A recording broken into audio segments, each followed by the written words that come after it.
What's going on, Jerome's? Minnesota Vikings have been extremely active in free agency this offseason and spending all that cash. Now, a lot of people have asked about what's the salary cap situation.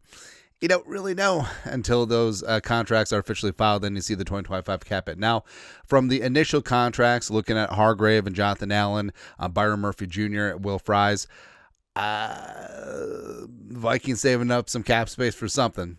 I don't know what it is, but we'll see. But the Vikings, Kwesi's masterclass, absolutely phenomenal. Acquiring Will Fries, Ryan Kelly, Jonathan Allen, Javon Hargrave, etc. But in terms of one-for-one replacements on the roster, we want to know upgrade, downgrade. So again, one-for-one replacement. So Byron Murphy Jr. doesn't count, or Darnold, or Daniel Jones, Nick Mullins, because haven't brought in any other quarterbacks. But just looking at what is going to be going on here as the Vikings head off into the future. So offensive line-wise, so Reisner, you got Will Fries. All right, so Reisner started at right guard last year. I wouldn't mind bringing Reisner back at left guard, but Will Fries obviously is a huge upgrade. And his contract makes him the 9th highest paid guard in the National Football League. Cash flow-wise, it's smart. It's a 5-year deal. Vikings protect themselves and get out after 2 years. But Fries is perfectly suited for what Kevin O'Connell wants to do. Nasty finisher as well. And also, I think that the chemistry he's already built up with Ryan Kelly over 4 years in Indianapolis, that's going to carry over. That's why don't mess with the guard positions. Keep Fries at right guard and then figure out left guard, right? And Ryan Kelly, even though he's a little bit older, longer in the tooth, but he's got that ass, he's got that leadership, he's got everything, man. Also like Fries too, he's a finisher as well. So you got size, you have nastiness up front, and also once you figure out whoever the left guard is going to be, whether it's in-house, whether it's bringing back Reisner, whether it's in the draft, I mean, this offensive line has a chance to be one of the best in the National Football League. And frankly, I'm really proud of what Kwesi did, because he identified weaknesses, specific weaknesses on the Vikings, interior offensive line, which Kevin O'Connell also talked about openly at press conferences, as well as pass rush along the defensive line. And that's exactly what the Vikings hammered in free agency.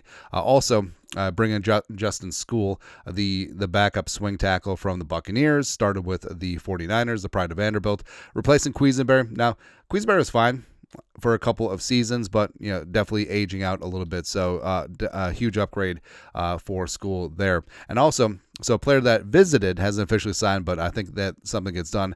Rondale Moore, former second-round pick out of Vanderbilt, sort of whatever, for 3 seasons with the Cardinals, was traded to the Falcons for Desmond Ridder.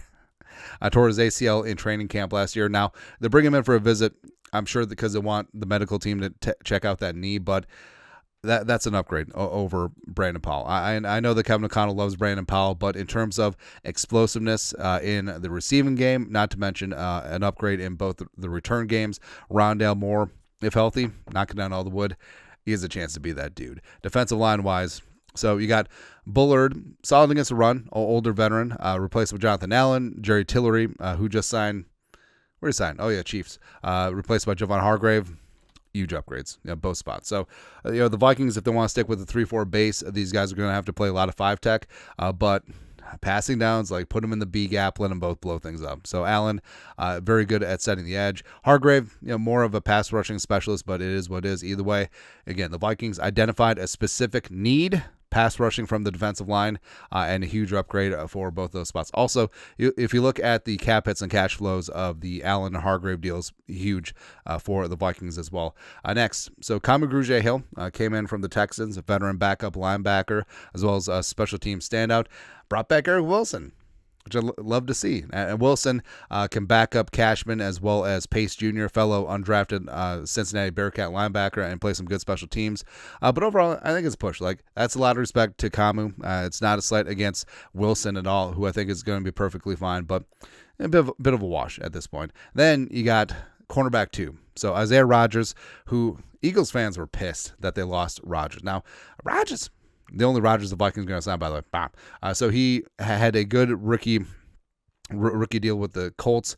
Then, of course, had that gambling suspension. Eagles picked him up and then started 5 games, played some decent snaps in the secondary, helped the Eagles win a Super Bowl. Also, it's $2 or $50 million deal. Vikings getting a steal in that regard. And Gilmore, Gilmore's a borderline Hall of Famer. He'll probably get in. Defensive Player of the Year back in the day, but, I mean, Gilmore was sort of old last year. I think we saw that. So overall, I think that Rodgers actually is an upgrade over Gilly at that cornerback 2 spot. And also, if you say that Rodgers is going to be cornerback 3 after what happens in the draft, then massive upgrade. Then you got Tavier Thomas coming on in, replacing a slot corner, backup slot in terms of Bobby McCain, as well as special teamer in Trent Sherfield. I think that that's an upgrade. Like, Sherfield is a dog, McCain, veteran, So Kevin O'Connell gushed a lot about Bobby McCain helping getting the team ready, because McCain was on the practice squad, on the scout team, but he would give the offense looks and specific tendencies, and he relayed that to the offense, which is really huge. But Tavier Thomas played a ton of slot snaps with the Texans. His special team standout as well. Top 5 in terms of PFF grade in special teams last year. I think that's an upgrade overall at both spots in one player. Lastly, Cameron Bynum and the Vikings re-signed Theo Jackson. I'd say it's a downgrade, asterisk for now, because I do believe in Theo Jackson, and Beasley got paid with the Colts $15 million.